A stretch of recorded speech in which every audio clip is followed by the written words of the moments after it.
Bienvenue dans ce calendrier de l'Avent spécial du podcast Filles Expat.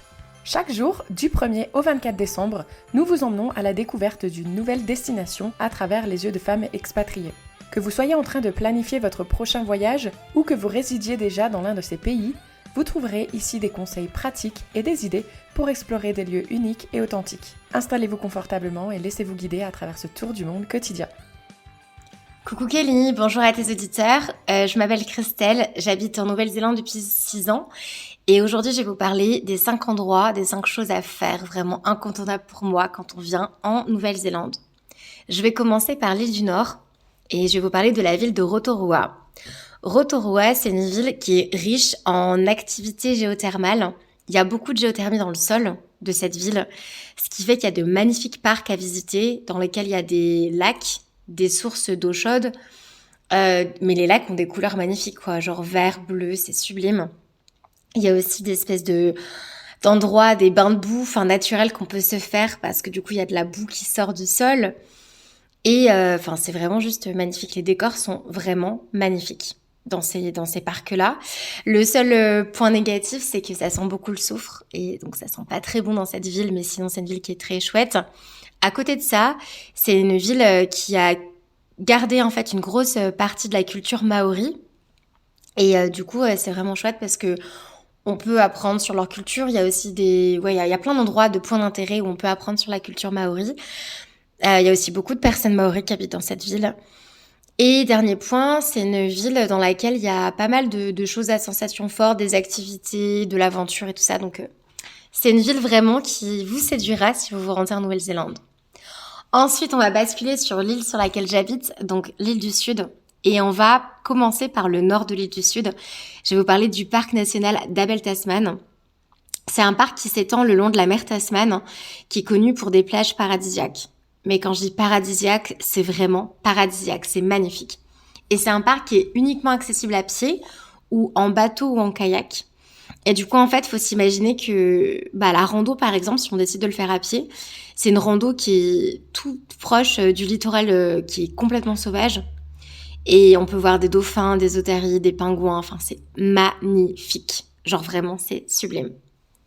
Ensuite, on va redescendre sur l'île du Sud. On va aller au parc national de Mont Cook, et qui se trouve au cœur de Mackenzie. C'est une très belle région sur l'île du Sud. Dans cette région-là, on trouve les lacs Pukaki et Tekapo, qui sont des lacs qui proviennent de glaciers.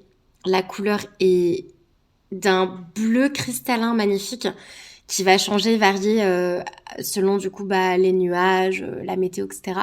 Mais c'est un bleu qui est très particulier. Et au-delà de ça, du coup, il y a le Mont Cook qui est le point culminant de la Nouvelle-Zélande. C'est donc un glacier qui est à 3724 mètres d'altitude. Et donc, c'est un glacier qui est très, très beau à voir. Il y a une rando qui est sublime qui s'appelle la Hooker Valley Track. C'est une rando qui est du coup... en fait, tu passes par des ponts suspendus. Tu as un long chemin qui longe la Hooker River. Et ensuite, tu arrives juste en dessous du glacier. Donc, tu as un lac avec des icebergs. Et du coup, c'est le glacier qui culmine assez haut et c'est vraiment magnifique. Du coup, dans les environs de ce glacier-là, il y a plein de randos. Donc là, j'ai cité du coup la Hooker Valley Track, mais il y en a plein d'autres comme la Bullerhurt ou la Tasman Valley Track. Et du coup, c'est des paysages qui sont magnifiques. Genre vraiment, c'est vraiment très très très beau. Et ensuite, on va parler de Queenstown, encore plus au sud. Queenstown, c'est la ville dans laquelle j'habite depuis 6 ans. C'est une ville dont je suis amoureuse, vraiment. C'est la capitale mondiale de l'aventure et des sports extrêmes. Genre, si tu viens en Nouvelle-Zélande, tu ne t'ennuieras pas. Entre soit à l'élastique, soit en parachute, tyrolienne, des jet boats. Enfin, il y a vraiment beaucoup, beaucoup d'activités à faire, que ce soit sur le lac Wakatipu, qui est le lac de Queenstown, ou alors dans les petits villages alentours. Il y a aussi la ville de Wanaka et Arrowtown où il y a aussi des activités à faire, ou des très belles randonnées aussi. Donc honnêtement, on peut pas s'ennuyer. La vie nocturne est aussi assez intense ici. Il y a des soirées à thème, des pub quiz, il y a plein de choses.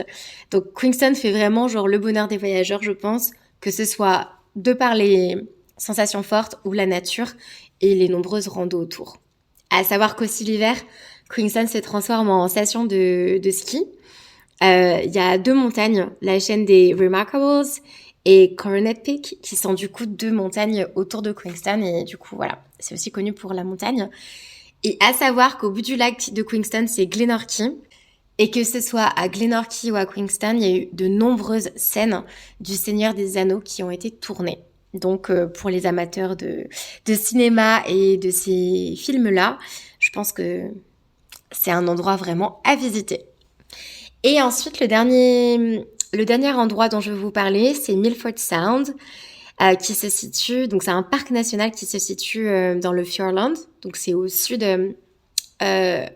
ouest de l'île du Sud. Et du coup, au cœur de ce parc national, donc il y a le Milford Sound, qui est du coup le célèbre fjord du sud de la Nouvelle-Zélande, qui est lui du coup accessible par la route, parce qu'il y en a d'autres qui sont accessibles par bateau. Lui est du coup accessible par la route. Et du coup, c'est un endroit qui reste très sauvage. Il y a des forêts primaires autour. Enfin, il y a des fougères parfois géantes quand on se promène dans ces forêts-là. C'est très humide. Il y a, la route pour y aller.